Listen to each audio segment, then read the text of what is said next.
बिस्मिल्लाहिर्रहमानिर्रहीम।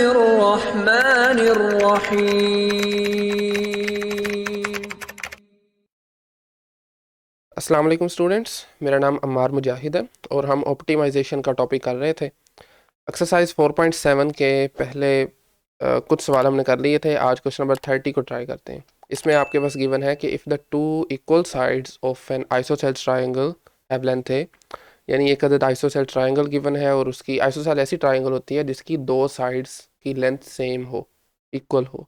ठीक है, तो उसने बता दिया कि जिनकी इक्वल है उसकी लेंथ ए है। ये कोई भी नंबर हो सकता है। करना क्या है, हमने फाइंड करना है जी length of the third side. लेकिन कौन सी थर्ड साइड की एंगल फाइंड करनी, लेंथ फाइंड करनी है जो कि उस ट्रायंगल के एरिया को मैक्सिमाइज करते हैं। ठीक है, तो पहले जरा हम फिगर बनाते हैं, बाकी का काम बाद में करते हैं।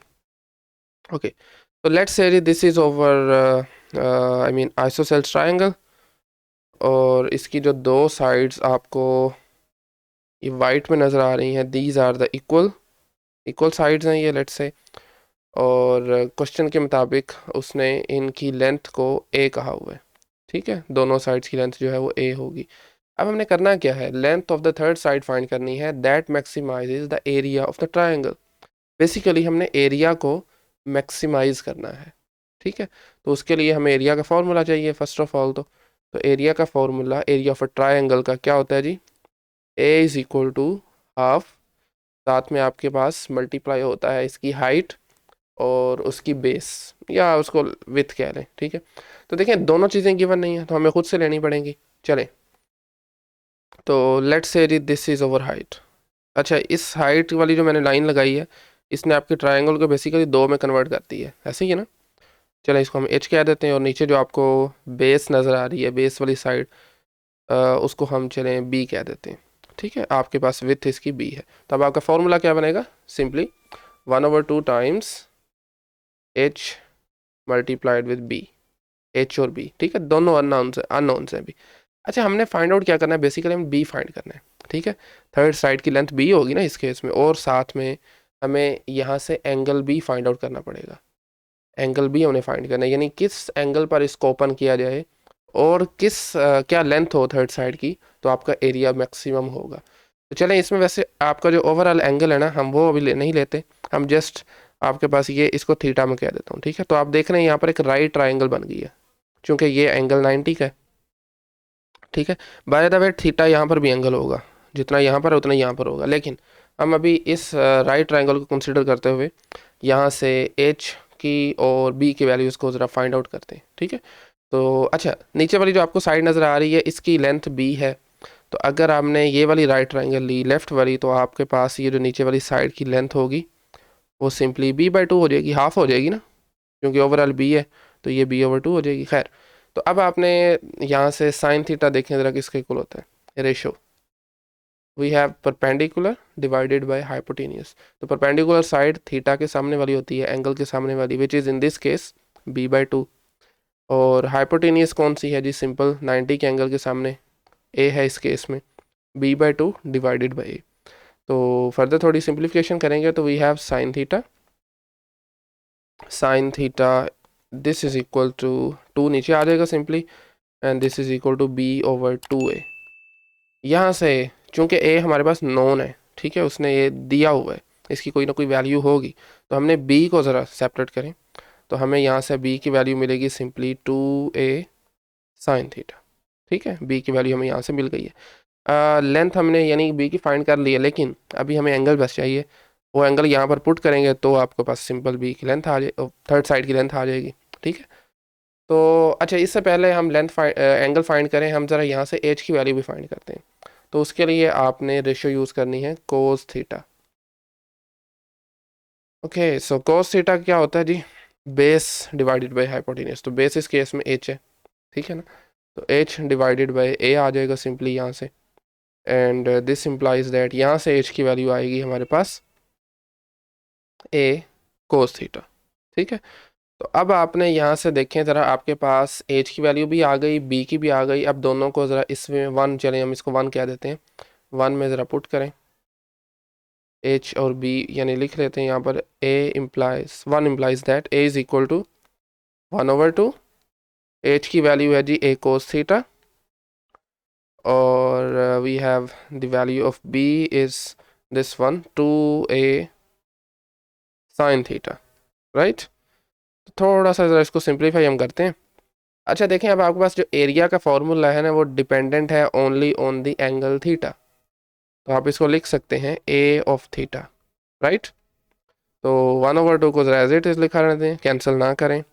a this one and this one मिल के बन जाएगा a स्क्वायर, और इसके साथ साथ अंदर हमारे पास आएगा 2 sin theta and then cos theta, ठीक है। तो ये आपके पास फॉर्मूला बना है।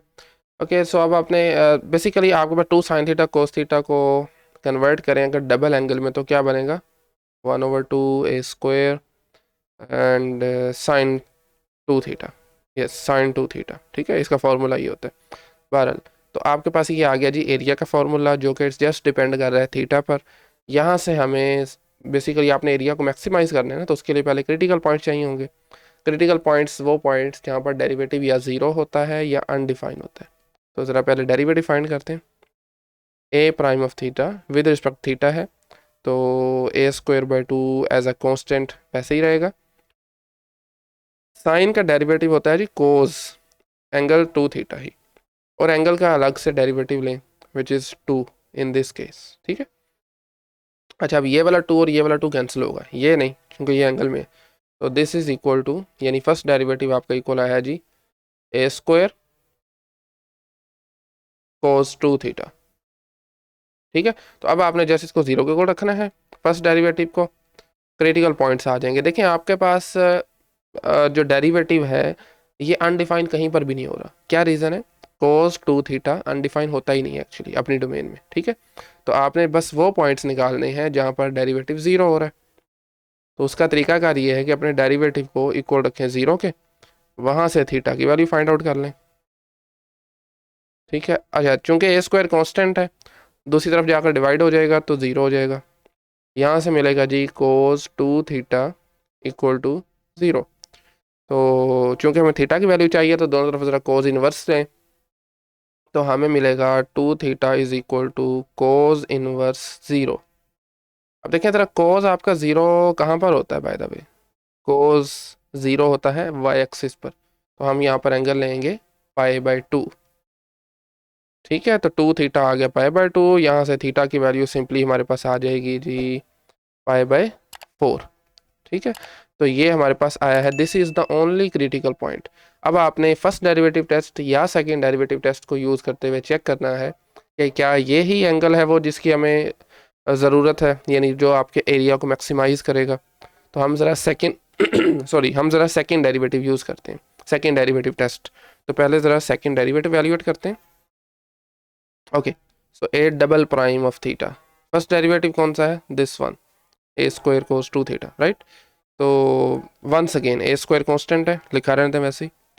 कोस 2 थीटा का डेरिवेटिव माइनस के साथ साइन 2 थीटा, और इसके साथ ही इसी का ही पार्ट है, आपने एंगल का डेरिवेटिव लेना है which is 2 again, and this is equal to minus 2a square sine 2 theta, ठीक है। अच्छा जी, अब देखें आपने अपना जो आपने क्रिटिकल पॉइंट फाइंड आउट किया था दिस वन, इसको आपने ज़रा डबल डेरिवेटिव में पुट करना है और फाइंड करना है कि क्या आपका आंसर नेगेटिव आ रहा है या पॉजिटिव आ रहा है।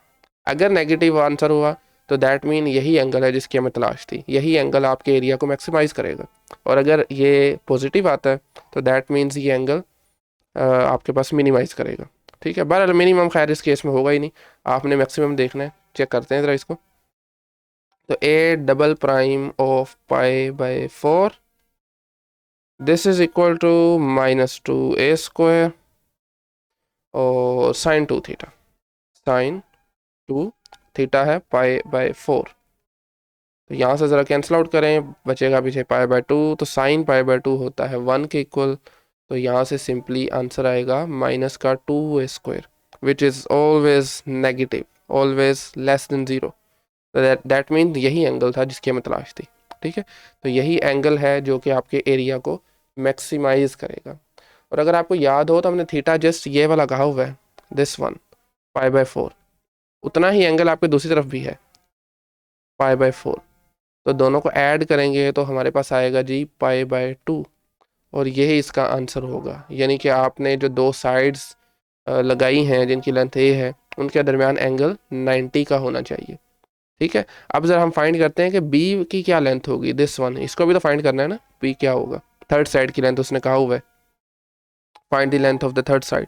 तो इसके लिए हम ये वाला फॉर्मूला यूज़ करेंगे, this one, B is equal to 2a sin theta. चलें इसको यूज़ करते हैं। Well B is equal to 2a sin theta, theta कौन सा यूज़ होगा, जो कि अभी हमने फाइंड आउट किया है वो यूज़ होगा, दिस वन, π/4। ठीक है, तो ज़रा π/4 पुट करें इसमें, this is π/4 and right. So sin π/4 कितना होता है जी, 1/√2 सिंपली। तो यहाँ से आप इसको थोड़ी सी फर्दर सिंप्लीफिकेशन करें तो हमें मिलेगा a और ऊपर √2 आ जाएगा, नीचे पावर 1/2, ऊपर 1 है तो ऊपर जाके 1/2 हो जाएगी, विच इज़ √2। तो आपके पास b की वैल्यू क्या आ गई है, a मल्टीप्लाइड विद √2। तो ये होगी थर्ड साइड की लेंथ, यानी आपके पास a जो भी हो आपने उसको √2 से मल्टीप्लाई करना है, दैट्स इट। इसमें दो चीज़ें चाहिए थी, एंगल चाहिए था वो भी बता दिए और थर्ड साइड की लेंथ वो भी बता दी है। ठीक है, तो इस तरीके से आपने इसको सोल्व करना है। सो आई थिंक आज यहीं पे फाइंड आउट करते हैं। आज के लेक्चर में मुताल्लिक कोई क्वेश्चन क्यूरी है तो कमेंट सेक्शन पूछ सकते हैं। नेक्स्ट लेक्चर में इस एक्सरसाइज का एक और क्वेश्चन हम करेंगे विच इज़ क्वेश्चन नंबर 35। ठीक है, और उसके बाद हम फिर अपना नेक्स्ट चैप्टर स्टार्ट करेंगे। सो आज के लिए इतना ही, थैंक यू वेरी मच।